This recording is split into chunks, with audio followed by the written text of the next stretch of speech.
first-person games are very well known in the modern gaming era. Obviously, first-person shooters are the ones that are well known the most, and Team Fortress 2, obviously being free to play now, is a very, very well known, very, very good, very fun first-person shooter. Obviously, it came out in October 2007. It's getting a bit old now. It's wherever you Team Fortress 3. This video doesn't show it off very well, but I put so many hours into it, you'll not believe it. It's highly recommend it. But there are more than just first-person shooters. For example, Portal itself made first-person puzzle games a genre of its own, and I'd recommend Master Reboot. It's £10. Obviously, there's a sequel to this as well. But yeah, first-person puzzle games also deserve highly recognition. This is very well done. It's got a really, really, really moving storyline, interesting puzzles, lots of interesting different levels and things to do, and it's a good time. It's definitely a good time. You should definitely give it a go. It's got a very, very moving end. Also, you gotta be that. Now, Cloud-Based Prime. I might be a bit unfair to it, giving it informational, but you know, it's £7. You know, it's a humorous exploration game where you repair robots and you get some upgrades and more skills, and there's threats, and then there's, you know, the humor's good. I don't know, you know, the challenge for me, like, I don't know. I was expecting more platforming and, you know, more puzzles and, like, you know, more threats, but it's still a really, really good time. Like, it should definitely be recommended. I think I only gave it informational because it was like in pre-release at the time when I reviewed it. But yeah, it's for the price and for what you get. That's actually recommended. Like, I don't know why I'm so mean to it there. I kind of skipped Darkness, £9. Permadeath experience, so each run you start afresh from the beginning. Obviously, you can learn things as you do it. So you learn physically yourself what you need to do in certain areas, what things do, how certain things react, and what you sort of need to do. And then you delve deeper and deeper. There are bosses and things you have to do, and obviously you might mess up things on on the first go, but you're trying to figure out a way to escape. So once you get down there and do what you need to do, you've got to ascend back up and escape, or whatever happens to you. There's a lot of cool secrets, there's a lot of interesting stuff. Definitely atmospheric, definitely recommend. But then there's first-person adventures like this, which is definitely an exploration narrative experience of a first-person game. Obviously, there's some puzzles to do, but it's more about the aspects of discovering the narrative and exploring the world as an insect, and, you know, being shrank down into the Kafkaesque world as a minimal insects inside of shells and things like that. So yeah, there's a lot of cool stuff. Obviously, you traverse to the human overworld at times as an insect and try and help out your friends. It's got a cool narrative, and you know, it took me 4 hours to complete. There's a lot of narrative, lots of puzzles with unique skills that you can use whilst you're an insect, which you would not have as a human. So yeah, it's a good time. And then the Stanley Parable is definitely one of the most noteworthy of its kind of the narrative experiences with first-person narrative, because it's a mind-bending, twisting world of narratives that change constantly. So each run will be different. You get presented with decisions. Do you go left? Do you go right? If you go left, one branch of narrative happens. If you go right, another branch of narrative happens. But there's also sometimes a hidden third option. And also sometimes the game will just go like, no, actually you're in a separate new world of an instance that isn't even any of those, based on the previous instances of things that you've done. Or sometimes you'll just break the fourth wall entirely and then in the developer. And there's a lot of nonsense going on, a lot of fun, a lot of silliness, whilst the narrator talks you through it. And you can choose to listen to the narrator and do what the narrator tells you, or you can choose not to, or you can choose to be chaotic and do both, or neither, and the insanity that ensues from there. There's a lot of cool and interesting and weird nonsense things that happen. You know, the narrator might get mad at you, might get replaced, it might just give up on life entirely. But yeah, it's a fun time for £10. Insert paper, it's £2. Like, it's next to nothing. You know, again, it's a narrative experience where you're filing these papers, you explore through the world. But you know, it's interesting to go explore and find out the narrative. I was expecting it to be a scary, spooky game, but it wasn't.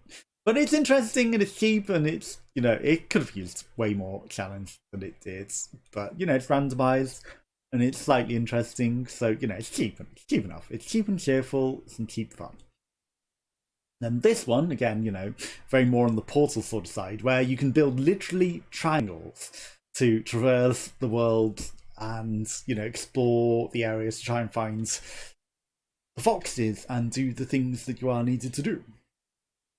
$12.99, really fun experience, really interesting puzzle platformer where you make your own platforms to navigate around. You can twist the world. Again, you can run up the walls. There's a lot of mind-bending, twisting puzzles, and you're trying to explore and gain new powers, and, you know, use the triangles to get around. It's definitely fun. Portal 2, again, you know, Portal, first of its kind, like, well known. The trailer there doesn't really show much of the gameplay. This is more of the gameplay. Like, you know, you're going around the world with the portals, and you use your portal device to travel around. You try not to get killed by all the robots and explore your way through the world. And, you know, there's a lot of narrative, a lot of puzzles. Really, really fun time. Really, really good for $7.19 actually. Really, really cheap. Obviously, I recommended it back in 2015 when it was a lot more. So for that price, it's like, that's ridiculous. Morphe's Law, online, shoot 'em up, crazy fun. You know, you just shoot people. The limbs that you shoot, it grows on you, whatever part you shoot on them. It affects your character depending on what you've shot. You know, like headshots instantly kill but make your head bigger, so you're an easier target to instantly kill. Shooting arms make your shoot faster, and your arm will get bigger and their arm will get smaller. So, you know, there's a lot of craziness. It's very cheap, pretty fun, really recommend it. Okay, so Blade Symphony can be first person, can be third person. It's sword fighting. It's interesting, pretty fun. It's free to play, definitely worth it. There's a lot of stuff to unlock. So, you know, it's pretty good. Monstrum 2, first person, online multiplayer, monster, asymmetric versus survivors trying to escape. You know, it's interesting. I only got to play it in the beta, so, you know, I've got informational. I didn't get the full game, so, you know, I can't update my review. So, you know, it's unfortunate I can't do that. Portal, again, the first of its genre, $7.19. Very, very good. You know, maybe Portal 2, maybe recommended at the same price over Portal 1, but still good. Still good. But I'm surprised the Portal isn't cheaper than Portal 2. Unfortunate. Spaceman, free to play, online multiplayer, first person shooter. There's an alien hidden amongst you, and also there is a storyline mode as well, and the storyline mode isn't actually terrible. It's actually pretty good. So yeah, recommend it. It's free, it's fun. Wasted, really, really good. Like, colourful, artistic style, first person shooter, Borderlands, raid the dungeon sort of styles with roguelikes, and, you know, obviously you've got to go through it because you're being chased by a killer robot, and a lot of craziness and a lot of fun. So yeah, good. I do own this on Uplay. I've played way too many hours in it. They're showing off like the special mode, which was a seasonal mode there with the faces. But yeah, it's really, really well done. Mechanics, good fun. There are a lot of trolls in it. Sometimes you'll get killed by teammates for no reason because you took the character that they want, or stupid things. But, you know, it's fun. Borderlands 2 again, you know, Borderlands, all of the guns of many different varieties, lots of enemies coming at you, bosses and interesting things. It's a fun time. Sub-Level 0, 6 Degrees of Freedom shooter, remade in a modern form. It's fun, it's interesting, there's unlockables, very authentic to the sense, but it's pretty challenging. But, you know, it's a good price and it's good fun. And then you got Dying Light, which again, you know, very well done story narrative, with exploration and a lot of shooting and combat. You know, it's a good time. First person shoot.